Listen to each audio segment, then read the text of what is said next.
છેલ્લા 2 દિવસથી સોશિયલ મીડિયામાં એવા મેસેજ વિડીયો સાથેના ફરતા થયા છે કે ડુમસ દરિયા કિનારા વિસ્તારમાં દરિયાનું પાણી ઓછું થયેલ છે અને દૂર દરિયાનું પાણી ગયેલ છે।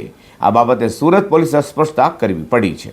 સુરતના સોશિયલ મીડિયામાં છેલ્લા 2 દિવસથી મેસેજો ફરતા થયા છે કે ડુમસના દરિયા કિનારા વિસ્તારમાં દરિયાનું પાણી ખૂબ જ ઓછું થઈ ગયું છે અને દૂર ચાલ્યું ગયું છે અને દરિયાના પાણી નવા બનાવવામાં આવેલા સીફેસ 1થી બહુ જ દૂર થઈ ગયા છે અને દરિયાનું પાણી ખૂબ જ દૂર ગયું છે। આવા મેસેજ ફરતા થયા છે, જેથી આ બાબતે સુરત પોલીસ દ્વારા આ મેસેજ ફેક મેસેજ છે અને દરિયાનું પાણી દૂર ગયું જ નથી।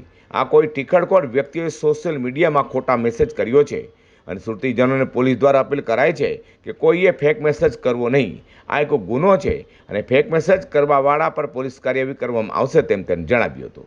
છેલ્લી તારીખ 7 મઈના રોજ અમુક સોશિયલ મીડિયા લિંક્સ મારફતે એવી અફવા ફેલાવવામાં આવી રહી હતી કે ડુમસ દરિયા કિનારે પાણી રિસીડ થવાના લીધે આ સુનામીના અણસાર છે અને એવા સિમ્ટમ્સ છે જેના આધારે અમુક લોકોએ આવી રૂમર્સ ફેલાવી હતી।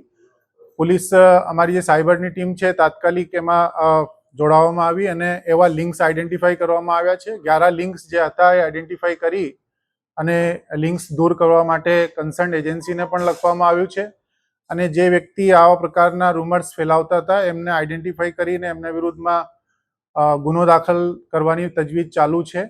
એક આઈડેન્ટિફાઈડ થયેલું માણસ જેનું નામ શુભમ અશોક જાંગીડ છે, એ બેસિકલી રાજસ્થાનથી બિલોંગ કરે છે। એમના વિરુદ્ધમાં બીએનએસની કલમ 353(1)B આધારે મિસઇન્ફોર્મેશન ફેલાવવા અને લોકોમાં પેનિક ક્રિએટ કરવાના આધારે ગુનો દાખલ થયું છે। આપના મારફતે હું એક વિનંતી કરવા માંગુ છું કે આવી કોઈ પણ પ્રકારની ન્યૂઝને આગળ ફોરવર્ડ ના કરવામાં આવે અને આ બધી જ ર્યુમર્સ જે છે બેસલેસ અને મિસઇન્ફોર્મેશન છે। આવી કોઈ પણ બાબત થયેલ નથી અને આ એકદમ સત્યથી વિપરીત છે, કેમ કે આ એકદમ નેચરલ ફિનોમિના છે જે પાણી હાઈ ટાઈડ થાય ત્યારે ઉપર આવી જાય છે, લો ટાઈડ થાય ત્યારે પછી પાણી પાછળ જતું રહે છે। આવી ઘટના એકદમ નેચરલી બનતી હોય છે, પરંતુ એને મિસઇન્ફોર્મેશન ફેલાવીને લોકોની અંદર એક અલગ પ્રકારનું પેનિક ક્રિએટ કરવામાં આવતું, એટલે તાત્કાલિક કાર્યવાહી હાથ ધરવામાં આવી છે। આને લગતી અધિકૃત એજન્સીઓ છે, એજન્સીઓના મારફતે જ્યારે કોઈ ન્યૂઝ આવે તેને જ ધ્યાને મૂકવા અમારી ખાસ વિનંતી છે।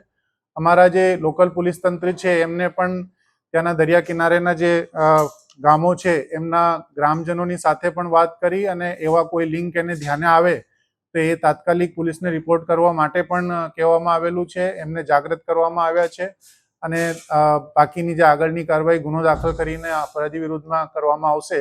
આમ ડુમસના દરિયાના પાણી કોઈ જ દૂર ગયા નથી, ત્યાંને ત્યાં છે, જેથી કોઈએ સોશિયલ મીડિયામાં આવા ફેક મેસેજીસ કરવા નહીં તો જેલમાં જવાનો વારો આવશે, તેના પરથી જાણવું રહ્યું।